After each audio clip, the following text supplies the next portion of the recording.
Hello guys. आज हम discuss करेंगे how to improve your English quick and real.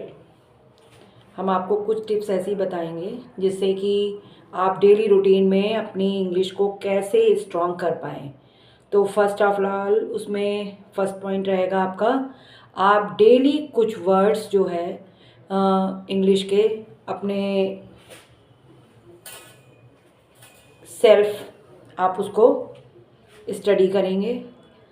जैसे कि आप मिरर के आगे खड़े होकर आप उन वर्ड्स को रिवाइज करें, अपनी वॉइस रिकॉर्ड कर लें, कुछ नोट्स अपनी वॉइस में आप एक्सप्लेन कर लें और उनको डिस्क्राइब करें। ये आप अपने डेली रूटीन में ले आएँ। नो फियर, जस्ट फ्लो के लिए आपको उसके लिए डरने की या किसी भी तरीके से कोई भी आवश्यकता नहीं है। और साथ ही आ, कुछ वर्ड्स जो आप डेली रूटीन में बोलते हैं उनको भी बार बार आप बोलें। अपने फ्रेंड सर्किल में आप जब आप कोई बातचीत करते हैं तो आप उनके साथ भी कुछ वर्ड्स जो है कम्युनिकेट करें, जिससे कि आपका हेजिटेशन दूर हो जाएगा सबसे पहले, क्योंकि वो दूर होना बहुत ज़रूरी है। अगर आपको अपनी वोकल अच्छी करनी है, इंग्लिश को आपको फ्लुएंसी अपना फ्लो बढ़ाना है, तो आपको सबसे इजी पड़ता है कि आप अपने फ्रेंड सर्किल में उन वर्ड्स को या आपस में जब आप बातचीत करते हैं तो अपनी सर्किल में आप उन वर्ड्स को बार बार रिपीट करें बिना किसी हेजिटेशन के। और ऐसा आप हरदम करें तो आपकी प्रैक्टिस में चीज़ें आने लग जाएंगी। और कम से कम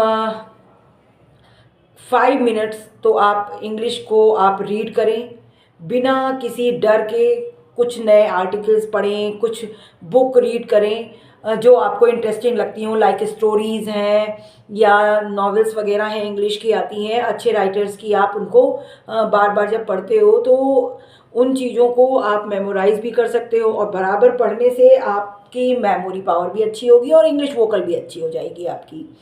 देन और इसको आपको डेली 10 मिनट्स करना ही है, बिना किसी उसके कि आज संडे है तो नहीं करते या आज जो है गैप कर लेते हैं। विदाउट एनी गैपिंग आप इन चीज़ों को करेंगे ही करेंगे। यानी आपको 5 मिनट्स रीड करना है, 10 मिनट्स जो है आप उन चीज़ों को मिरर के आगे बोलोगे, उन वर्ड्स को बार बार बोलोगे जो आपको कम्युनिकेट करने में हेजिटेट करते हैं।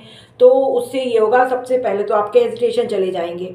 फिर जिन वर्ड्स में आपको बोलने में या पढ़ने में दिक्कत लग रही है तो उन वर्ड्स को आपको कोशिश ये करना है कि करेक्शन कर लें, क्योंकि जब आप उन वर्ड्स को रिकॉर्ड कर लेते हैं तो रिकॉर्ड करके जब आप अपनी वॉइस सुनेंगे तो आपको पता चलेगा कि प्रोनाउंसिएशन गलत गया या स्पेलिंग्स आप गलत वो कर रहे हो। तो उसको जब आप बार बार रिवाइज करोगे तो आपको वो चीज़ें क्लियर हो जाएंगी। फिर कोशिश करिए कि कम से कम आप अपने फ्रेंड सर्किल में नहीं ज़्यादा कर सकते हैं तो वीक में एक बार सारा एक ग्रुप चैट करें इंग्लिश में, जिससे कि आप एक दूसरे के साथ कम्युनिकेट करना सीख जाएंगे। टेक्स्ट जो आपका लिखते हो वो भी अच्छा हो जाएगा, कम्युनिकेशन स्किल भी आपका अच्छा हो जाएगा और आप एक दूसरे के साथ बिना हेजिटेशन के फिर आप बातचीत भी कर पाओगे। तो कोशिश यही करें कि डेली एक तो आप एक कोट जरूर अपने मॉर्निंग में ही बना लें कि आज हमको इस कोट पे काम करना है, तो और वो इंग्लिश में रहे आपका, तो उसको आपको बार बार रिवाइज करना है, बोलना, और चूंकि आपको उस पर वर्क करना है तो वो आपके फ्लो में आ जाएगा। तो इन चीज़ों को आपको अपने डेली बिहेवियर में लाना है। और वैसे तो परफेक्ट कोई नहीं होता, हम भी सीख सीख करके ही करते हैं, मैं भी सीखती ही हूँ आपसे, बच्चों से, अपने बड़ों से, बुक से। सबसे अच्छा रहता है कि बुक्स बुक्स तो बेटर टीचर। तो उन चीज़ों को हमको अपने डेली रूटीन में ले आना है। जैसे छोटे छोटे से वर्ड्स होते हैं जिनको आप घर में भी कम्युनिकेट कर सकते हो एक दूसरे से, आपस में घर में भी आप बातचीत करने की कोशिश करेंगे तो कहीं ना कहीं आपका जो फ्लो है बातचीत करने का वो उसमें आपका हेजिटेशन दूर हो जाएगा।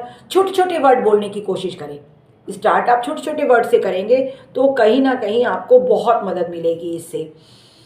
तो जो आपने गोल बनाया हुआ है, जो आपका एम है, आप उसको बहुत जल्दी से ही क्रैक कर ले जाएंगे अगर हम उन चीज़ों को अपने डेली रूटीन में लाते हैं तो। और आज के लिए बस इतना ही। जिन्होंने भी अभी तक मेरा वीडियो या मेरा चैनल सब्सक्राइब नहीं किया है वो सब्सक्राइब कर लेंगे, लाइक कर लीजिएगा, कमेंट कर लीजिएगा। देन अगर आपकी कोई क्वेरी है तो आप कमेंट करके मुझसे क्लियर कर सकते हैं। और इसी के साथ मैं अपने चैनल को